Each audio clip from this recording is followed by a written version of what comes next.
Certains changements de pratique, comme une diminution d'intrants ou sur le travail du sol, peuvent facilement favoriser la biodiversité agricole.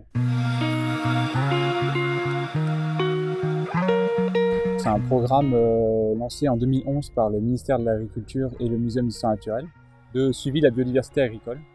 Donc c'est un programme de sciences participatives. C'est les agriculteurs qui vont faire les relevés sur le terrain et donc qui remontent les données ensuite au muséum.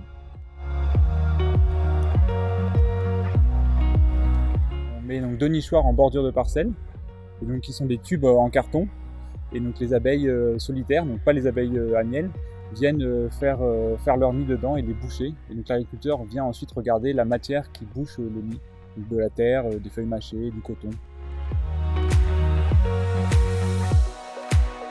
Ce qui est bien avec cet observatoire, c'est qu'il concerne des espèces qu'on connaît mal dans la recherche, et du coup la participation des agriculteurs nous permet de relever justement, telles des sentinelles, des informations un peu partout en France sur ces espèces, et donc nous permet de mieux connaître justement leur biologie et leur lien avec les pratiques agricoles.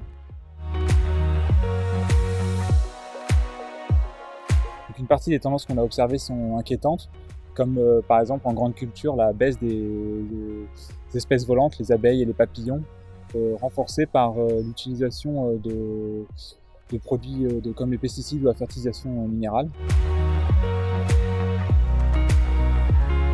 Ce qui est intéressant, c'est de voir qu'à l'échelle de la France, on a un lien entre les pratiques agricoles et la biodiversité, et qu'à la fois un impact qu'on constate, mais aussi des pistes d'amélioration, et que certains changements de pratiques, comme une diminution d'intrants ou sur le travail du sol, peuvent facilement favoriser la biodiversité agricole.